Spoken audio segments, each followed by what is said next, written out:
رب إنهن أضللن كثيرا من الناس فمن تبعني فإنه مني ومن عصاني فإنك غفور رحيم 36 અય મારા પરવરદિગાર, બેશક તેઓએ મૂર્તિઓએ ઘણા લોકોને ગુમરાહ કર્યા.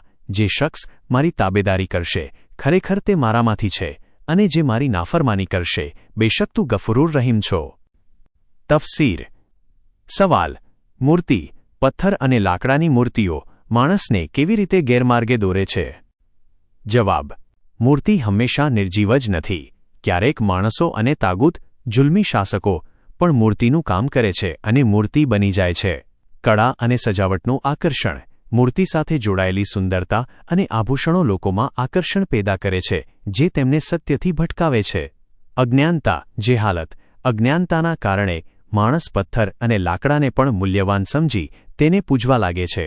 અગાઉની આયતમાં હઝરત ઇબ્રાહીમ અલૈહિસ્સલામ દુઆ કરે છે, અય અલ્લાહ, મારી ઔલાદને મૂર્તિ પૂજાથી દૂર રાખ. તારક ચિહ્ન.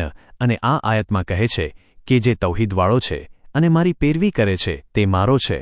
એટલે કે બધા મોવહિદ એક અલ્લાહને માનનાર હઝરત ઇબ્રાહીમ અલૈહિસ્સલામની રૂહાની ઔલાદ છે. એક હદીસમાં નબી અકરમ સલ્લલ્લાહુ અલૈહિ વસલ્લમે ફરમાવ્યું છે, હું અને અલી આ ઉમ્મતના રૂહાની બાપ છીએ. જો કોઈ શિર્ક કરનાર હોય તો ભલે તે પયગંબરની શારીરિક ઔલાદ હોય, તેને સ્વીકારવામાં નહીં આવે.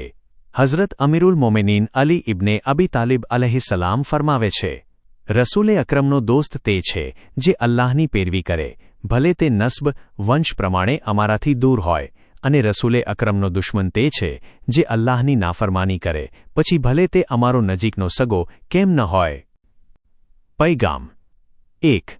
મૂર્તિ બનાવવાની કળાઓ ગેરમાર્ગે દોરી શકે છે, કેમ કે ઘણી વખત મૂર્તિઓનું આકર્ષણ લોકોને ભટકાવે છે. 2. દીનદારી માત્ર બોલવાથી નથી, પણ અમલ અને હુકમોનું પાલન કરવું પણ જરૂરી છે. 3. આસમાની હાદી, માર્ગદર્શક અને મોમીનો વચ્ચે મકતબી, વૈચારિક અને દીની સંબંધ હોય છે. 4. અંબિયા અલૈહિસ્સલામ પોતાના વિરોધીઓ માટે પણ દયાળુ હોય છે અને તેમને નિરાશ કરતા નથી, તેમની માટે પણ માફીની આશા રાખે છે. 5. પૈગંબરની નાફરમાની કરવી એ અલ્લાહની નાફરમાની કરવા બરાબર છે.